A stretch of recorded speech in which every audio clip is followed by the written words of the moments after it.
Jerry, let's start first with that eagle, the slam dunk. Yeah, that was key, to say the least.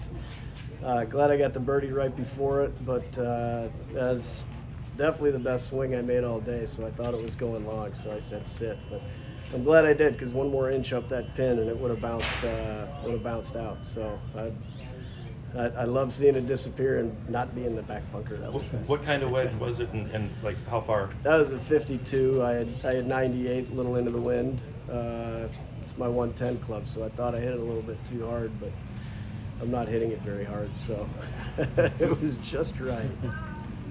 So yesterday, I mean, you had talked a little bit, maybe it was smoke and mirrors to a degree, but I mean, you back it up today and you're in, I mean, you look at tomorrow, or it's just like, hey, I maybe have found something here, and or it's not smoke and mirrors, it's more substantial. I didn't find much swinging. You know, I got the job done. I had 2 3-putts. I mean, that's not like me either. So without those 2 3-putts and actually making a couple of makeable putts, I'm right there. But you know, for the way that I've felt the last couple days, being 3 shots back, entering the last round, I'm happy. I'm all right, because I know there's a low one in me. I just hope it's tomorrow. Jerry, you talked earlier this week about needing that adrenaline and kind of feeling that. Do you feel that now that you're in contention, or is it still? I just couldn't drum anything up, energy-wise. It's a weird feeling for me, but you know, as soon as I can just get back to working out and getting stronger, when I start getting tired and being weak, that's not a good combination. So I'll drum it up tomorrow, though. I guarantee I'll find some.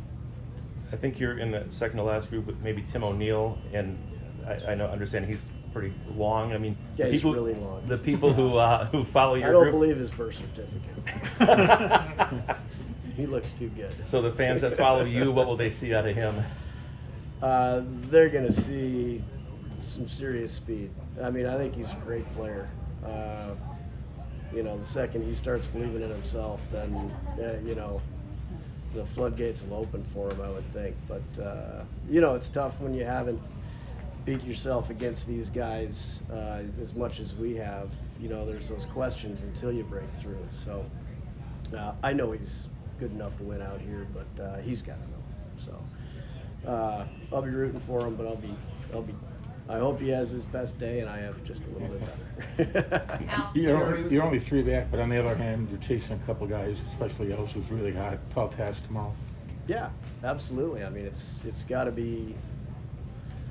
I mean, a really crooked number. It's got to be at least 7, probably 9. You know, which is doable on this. But the other thing is it might be gusting, you know, 25, 30 gusts. And different directions. So once that happens, all bets are off. If I can just bump my ball up there onto the greens and get hot with a putter, then anything can happen. Jerry, you had a ton of success here. Obviously, the tournament's going to be moving. What's this course done to kind of grow as this tournament's come back year after year, in your opinion? Yeah, you know, it wasn't my favorite coming in, but you know, the more I never really played it much. I was a volunteer assistant coach here at UW and took the NCAA rules quiz, which I tried to put practicality to it, and I pretty much failed that one. Didn't have to pass it, luckily. That's good. But the more I play it, the more it grows on me. I really like the way you have to move it around this golf course. But really, it's the area that does it for me. It's I'll be happy to move over to Steve's course. That's a tough one. It's a really good golf course. I think he did a fantastic job with the routing. People are going to have to see some really good golf for the scores out there. But this one's really fun to play. All right, thanks, Jerry.